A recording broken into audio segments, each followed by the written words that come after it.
Hello. This is Elizabeth Griffin, the Black Romance Writer, and welcome back to my channel.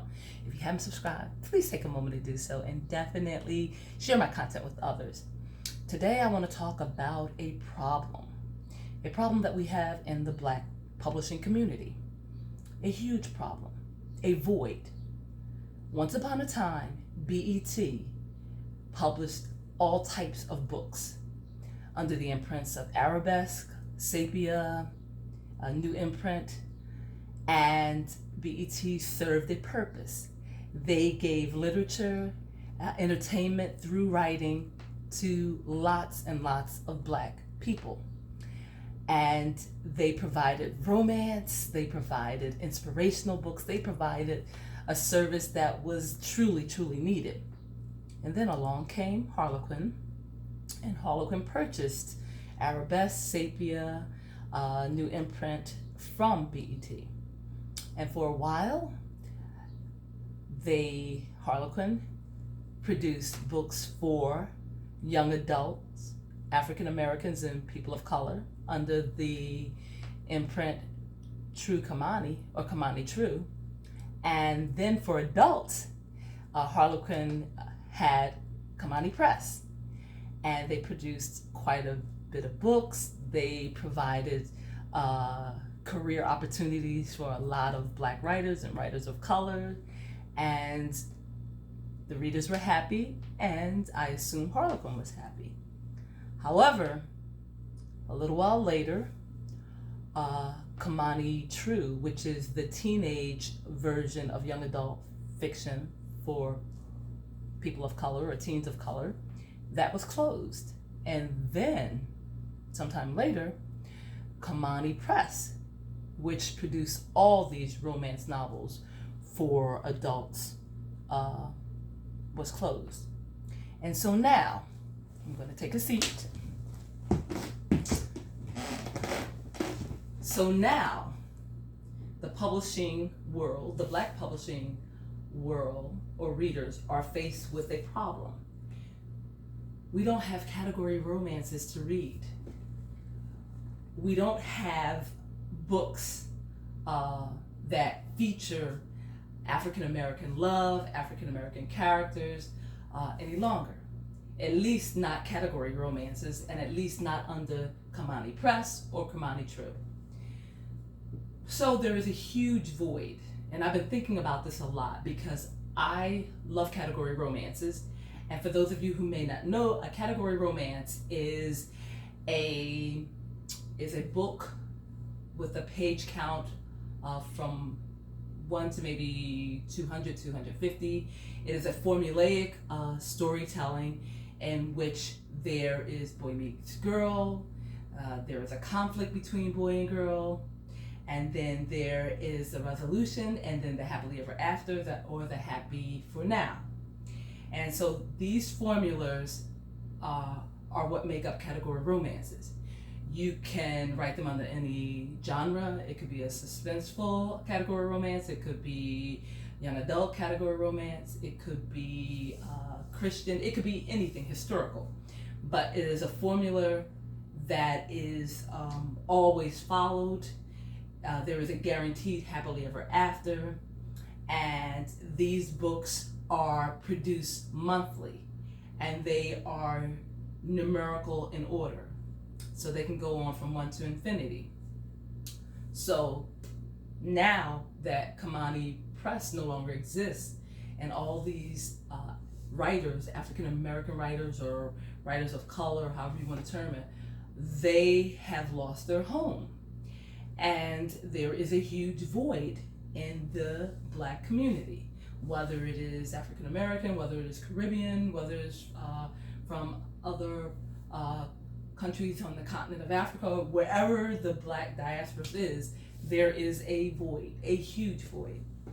So, for those of you who may not be familiar with me and my work, my name is Elizabeth Griffin, and I write category romances. And I have a line out, Red Velvet Delight Romance. And this line has been out for a while. And it was established because I wanted to write for Harlequin Romance, however, that never worked out. So I decided to create my own line. So So the point of this video is that there are a lot of writers out here that can fulfill that need, can create category romances with the formulaic layout and the happily ever after, and they can produce one a month, or even, and that's ambitious, one book a month, or they could do maybe 4 books a year. But in addition to whatever their other writing projects are. But if independent writers, indie writers, decide to produce category romances in addition to whatever other projects they have, this can fill the void, because there are lots of readers out there of color, African American, so forth, that are looking for books, that are starved to see themselves in literature, to see themselves in stories, to see their worlds in these stories.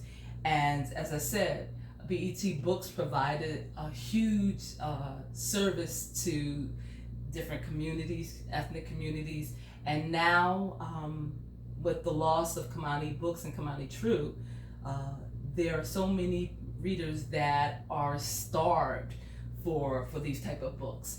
So I will be producing books continuously.